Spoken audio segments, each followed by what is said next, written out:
If you want to get somebody to do something, instead of telling them directly, ask them a question.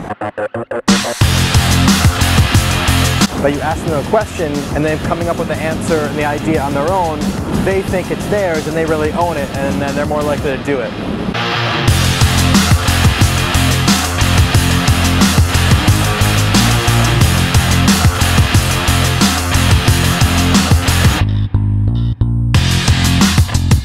I remember when I was like in my early 20s and I had some money. I was driving a BMW and I was showing up at the real estate properties I was working at, and I had a bunch of guys that were there doing construction for me, and so it was and much older than me. It was a bit of a challenge to get them to look at me as a leader, and so using inquiry and creative questions to get them to do stuff was useful. So instead of walking in the house and being like, those floorboards are too far apart, go fix it, it's more like, oh wow, is that how far apart the floorboards are supposed to be? Is there any way to get them, it starts to become a question, and they start to get, oh well, actually no, that could be closer if we could do this. Well, can we do that? Yeah. And then it happens.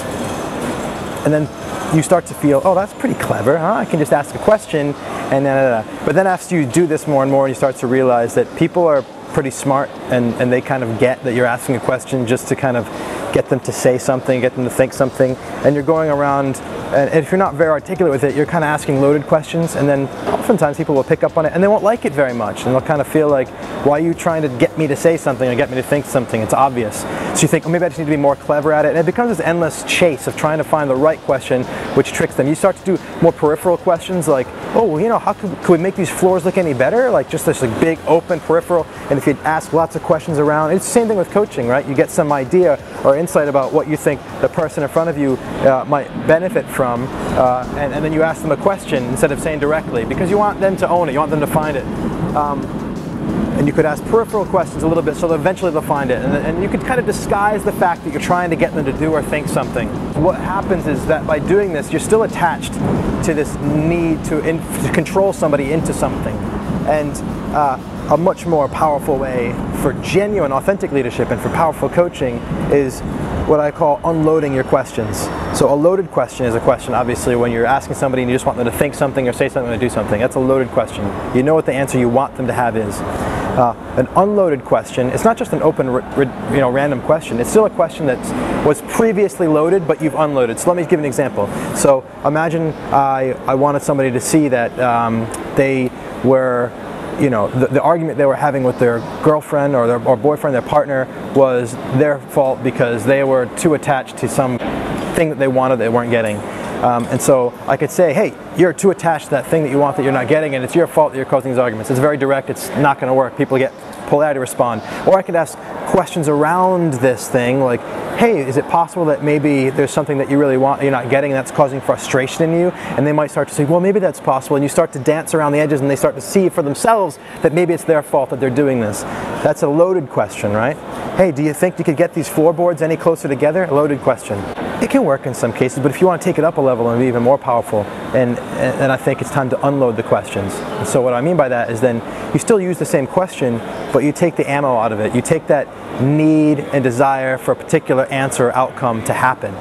And so you might see something and you might get an insight and you might want to say it directly, then you say, no, I should ask a question. And then you're asking the question because, here's the key, because you want them to see something, feel something, say something, do something. And the reason you're asking it is because there's a particular outcome that you're attached to.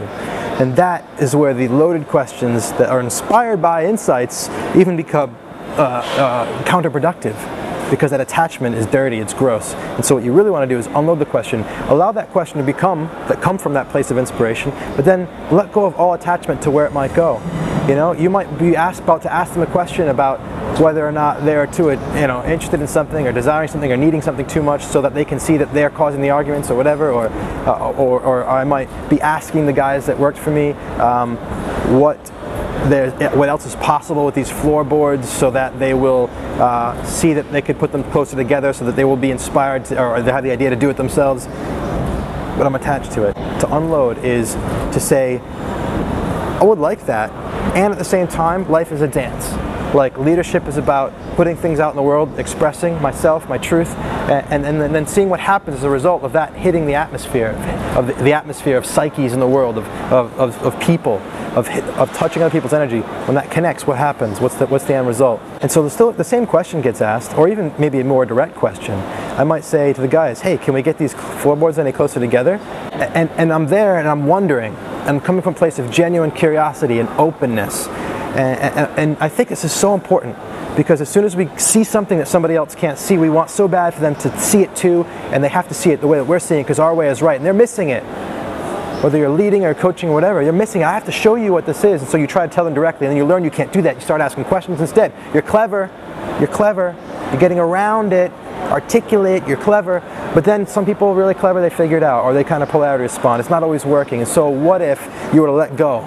What if the only thing that insight that you have served was the inspiration of a question? What if what you could see that other people couldn't see served only for you to come up with a new question? And that question went out into the world, not to direct somebody into seeing something the way that you're seeing it, but as part of the dance. And you had a full, genuine, authentic willingness to be open to see what could come of that. And to be open and willing to the possibility that question that was inspired from an insight that you have, what you can see clearly, might then, through dialogue, lead to another insight which neither you nor the person you're asking it of may have ever seen. Unload your questions. Much love.